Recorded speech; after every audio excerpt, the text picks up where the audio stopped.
Okay, so what can affect the air flowing into the lungs? So resistance, they call it resistance to airflow, or factors that affect the exchange of gases. So the first thing is pulmonary compliance. So basically that means how easily your lungs and your thoracic cavity can expand. Okay, so as you age, as if you're obese, there are all sorts of things that can affect the ability of your thoracic cavity to get bigger. So it the let's see. So pulmonary fibrosis, if you have scarring in your lungs, okay, the lungs are not going to be elastic. If you're really heavy, okay, it can put pressure on your lungs, so it takes a lot more energy to expand your thoracic cavity. As we age, things become less elastic. So there's just all sorts of things that can affect that, and we'll talk about that more.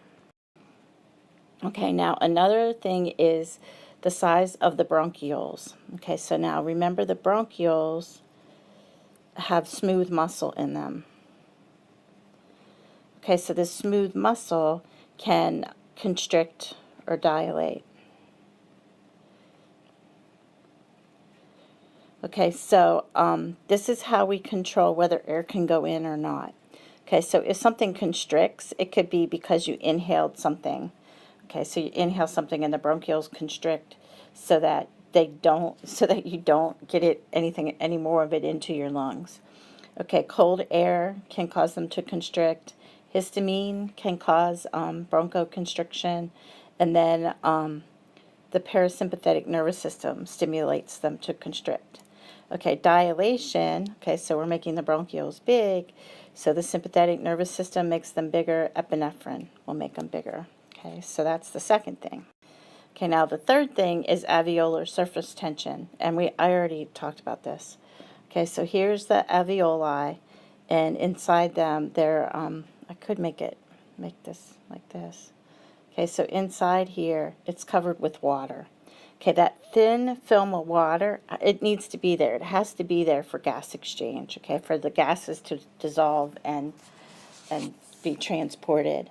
However, the surface tension inside the alveoli can be high, so that the alveoli can actually stick together. So these cells, the type 2 cells, or the great alveolar cells, release the surfactant, which is the detergent. And I already mentioned this acute respiratory distress syndrome of premature infants. So before 8 months gestation, babies do not have developed type 2 cells, so they can't make the surfactant. Okay, now alveolar gas exchange. So how do we talk about it? Okay, so this should be 150. That's weird. 150. Okay, so the conducting division of the respiratory pathway is considered dead space because there's no gas exchange. Okay, and that's about 150 milliliters. Okay, now we can have physiologic dead space, which is any pathological alveolar, like disease or something else that damages the alveoli. Okay, and so gas exchange doesn't occur on either of these, so that affects how much oxygen you can actually get to the blood. Okay, now the alveolar ventilation rate is the air that actually ventilates the alveoli, so what gets in the alveoli times the respiratory rate. Okay, so that's going to tell you how much gas you can get to the tissue. Okay, now we're going to do this in lab. So this is part of a lab we call spirometry. And basically what we're going to do is we're going to measure these volumes, and then from the volumes you can calculate capacities. Okay, so volumes are what you measure, and then capacities are volumes added together. Okay, so So here's an example. So when you're taking a normal, easy breath, okay, the volume of air that you're inhaling and exhaling is called the tidal volume. Okay, so that's a normal, quiet breath. So it's coming in and out. When you go to inhale and take a deep breath, okay, this is called the IRV, or the inspiratory reserve volume. So that's the extra that you can bring in. Okay, the extra that you can blow out is called the expiratory reserve volume. And then there's always a little bit left in your lungs that you can't blow out no matter what. Once you're alive, you have this volume, and it's called the residual volume. Usually say it's about 1 liter. Okay, now vital capacity is everything, so the IRV, TV, and ERV added together. Okay, and that's vital capacity, so that's how much you have to live. Okay, and then total lung capacity is everything. You're going to do a whole lab on this, so you'll know these from lab, so you need to know them, and you'll learn them in detail in lab. Okay, now, things that affect this. Okay, so age. So as we get older, things become less elastic and our muscles weaken. Okay, if you exercise, okay, your respiratory muscles are going to be strong, so you'll have a good capacity. Your body size is proportional to your tidal volumes and things like that. So a person who is big has big lungs, so they should be able to hold more air. Okay, restrictive disorders and restrictive disorders. So restrictive disorders affect compliance, so the ability of the lungs to expand. And then obstructive disorders interfere with the airflow.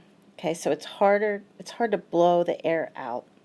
Okay, and lots of times you're not able to get the air out if you have a COPD. The air is stuck in your lungs.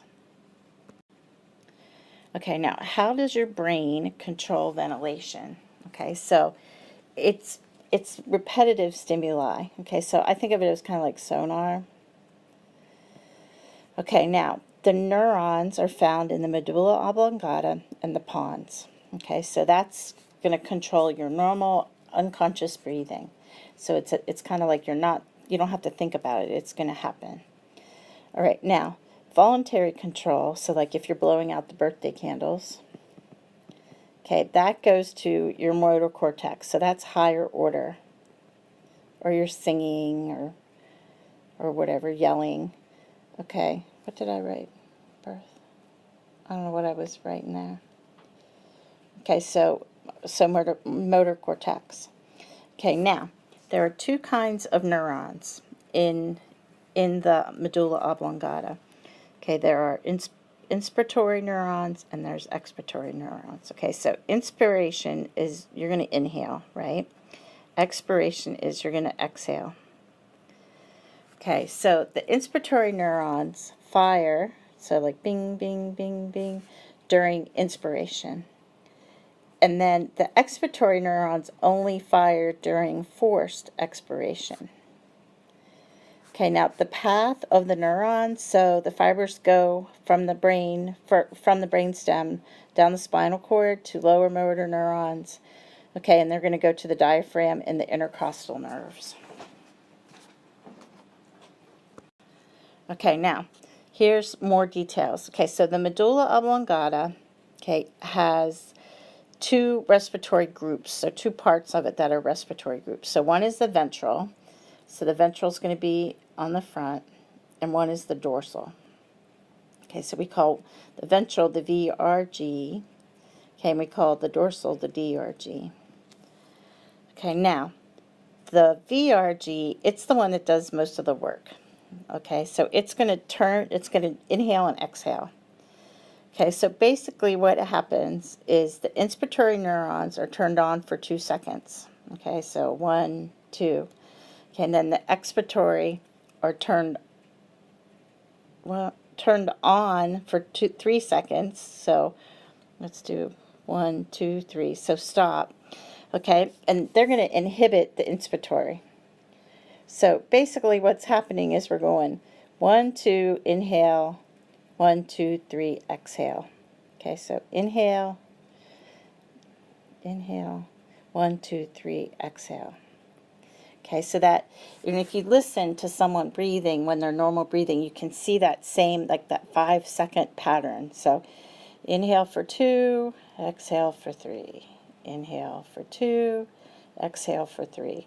And it's all coming from this ventral respiratory group in the medulla oblongata.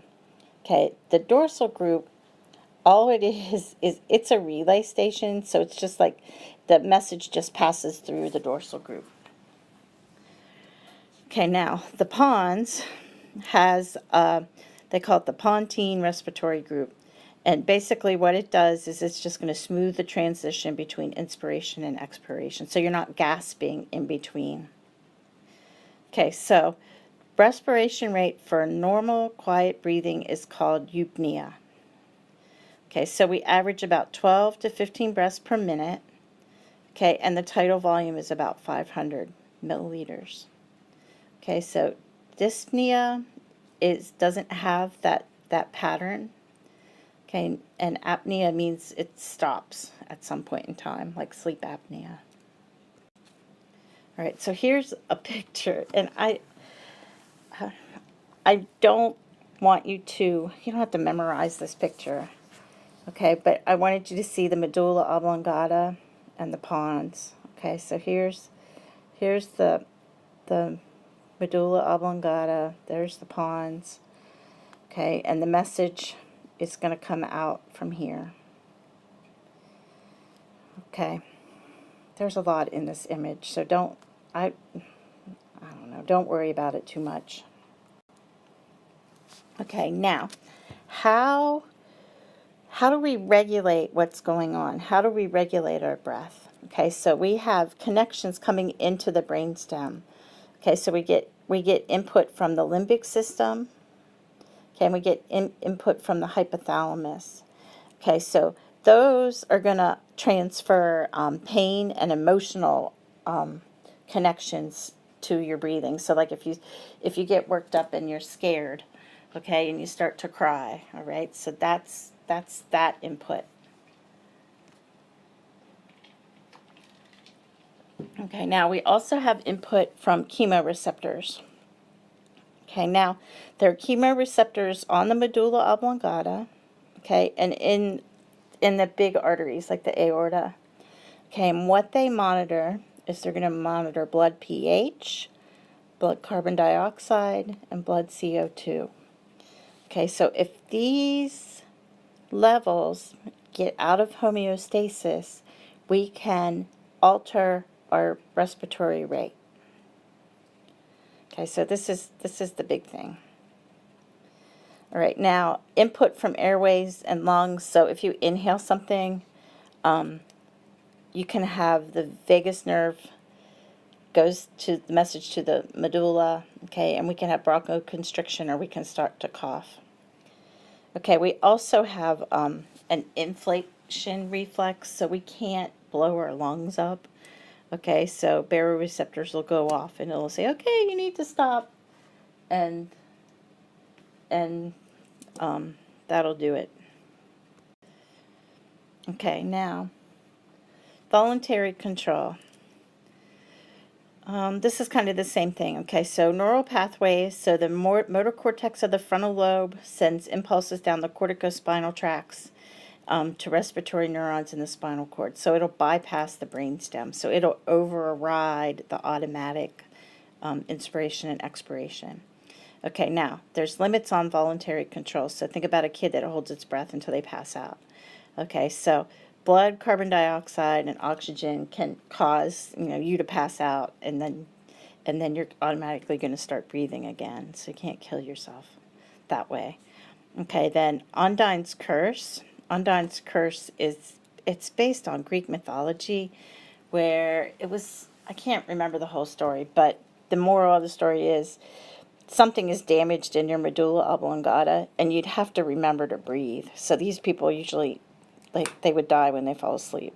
So then they don't sleep, and then they get crazy. So no big deal.